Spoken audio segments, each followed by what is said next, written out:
नमस्कार, आप देख रहे हैं प्रेरणा संवाद। मैं हूं पल्लवी। आज के प्रमुख समाचारों पर एक नजर। विश्व हिंदू परिषद ने कहा, भारत अनंत काल से है हिंदू राष्ट्र, यह घोषित करने की आवश्यकता नहीं। अयोध्या में विश्व हिंदू परिषद के अंतर्राष्ट्रीय महामंत्री मिलिंद परांडे ने जनसंख्या नियंत्रण कानून और भारत को हिंदू राष्ट्र घोषित किए जाने को लेकर अपने विचार रखे। मिलिंद परांडे ने कहा कि कोई माने या ना माने, भारत अनादिकाल से हिंदू राष्ट्र है। हिंदू राष्ट्र की जो कल्पना है वह सांस्कृतिक कल्पना है। भारत अनंत काल से हिंदू राष्ट्र रहा है और अभी भी हिंदू राष्ट्र है और भविष्य में भी रहेगा। यह वास्तविक सत्य है। भारत को हिंदू राष्ट्र घोषित करने की जरूरत नहीं है। उन्होंने कहा कि मथुरा और काशी हिंदू राष्ट्र का संकल्प है। जैसे हिंदू समाज ने अयोध्या का संकल्प पूरा किया है, वैसे ही हिंदू समाज मथुरा और काशी का भी संकल्प पूरा करेगा। मिलिंद परांडे ने कहा कि हिंदू परिवार अपने घर में 2 बच्चे पैदा करें, यही जनसंख्या ठीक करने का मूल उपाय है। अयोध्या में बजरंग दल का पथ संचलन। 5 दिवसीय प्रशिक्षण वर्ग में देश भर के 250 मास्टर ट्रेनर्स ने लिया प्रशिक्षण।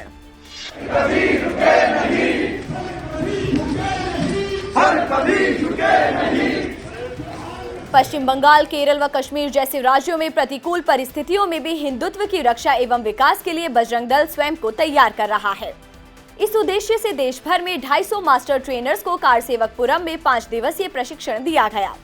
अखिल भारतीय शारीरिक प्रशिक्षण वर्ग में उपस्थित बजरंग दल के मास्टर ट्रेनर्स ने सायंकाल अयोध्या की सड़कों पर पथ संचलन किया।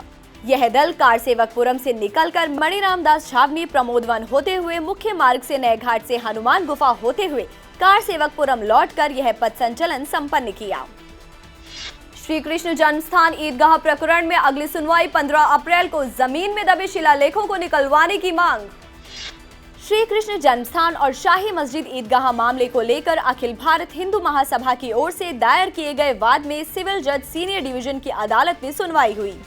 इस दौरान महासभा की ओर से अदालत में एक प्रार्थना पत्र दिया गया, जिसमें अमीन कमीशन नियुक्त कर वहां की जमीन में दबे शिलालेखों को निकलवाने की मांग की गई।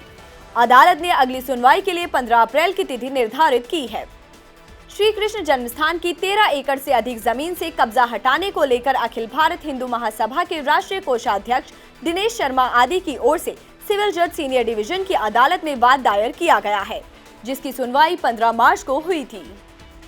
फतेहपुर के शेष पटेल दे रहे आत्मनिर्भर भारत को पंख। तैयार किया इलेक्ट्रिक साइकिल का स्वदेशी मोटर कंट्रोलर। भारत को इलेक्ट्रिक व्हीकल का हब बनाने की चल रही कोशिशों के बीच एक बड़ी सफलता हाथ लगी है। अब देश में इलेक्ट्रिक साइकिल स्वदेशी मोटर कंट्रोलर से चलेगी। स्टार्टअप इंडिया से प्रेरित होकर फतेहपुर जिले के रामपुर कुर्मी गांव के रहने वाले इंजीनियरिंग के छात्र शेष पटेल ने स्वदेशी कंट्रोलर तैयार किया है।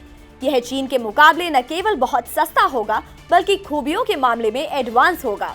आईक्रेट अहमदाबाद गुजरात की ओर से स्वदेशी कंट्रोलर बनाने के लिए शेष पटेल को 3 लाख रुपए की पुरस्कार राशि भी प्रदान की गई है।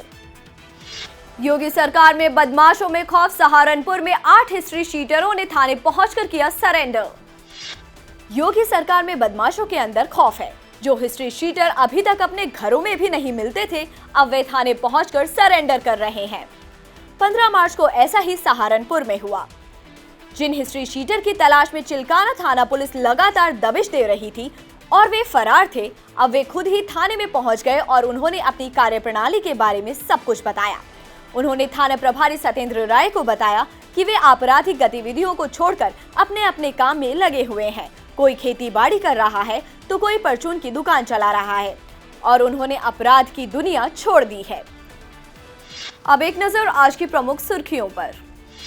डॉक्टर कफील खान को सपा ने बनाया एमएलसी प्रत्याशी। गोरखपुर में बच्चों की मौत के मामले में हुए थे निलंबित। फतेहपुर में 40 सपा कार्यकर्ताओं पर मामला दर्ज। 8 मार्च को सपा कार्यकर्ताओं ने पुलिस की गाड़ी को रोककर किया था बवाल।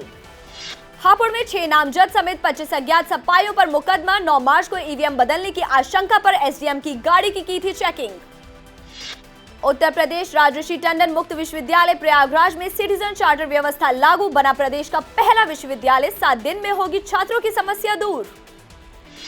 यूपी बोर्ड में नकल कराने वालों पर लगेगा रासुका। संवेदनशील जिलों पर एसटीएफ की नजर। अयोध्या में राम मंदिर के लिए सीआईएसएफ देगी सुरक्षा सलाह सेवा। पहली मसौदा रिपोर्ट सौंपी। 10,000 स्वरों में गूंजेगी सौंदर्य लहरी। स्त्रोत पाठ में पीएम नरेंद्र मोदी आमंत्रित। यूपी में होली के बाद भी 15 करोड़ लोगों को मिलता रहेगा मुफ्त राशन। आज के समाचारों में इतना ही, फिर लेकर आएंगे कुछ नए समाचार। तब तक के लिए नमस्कार।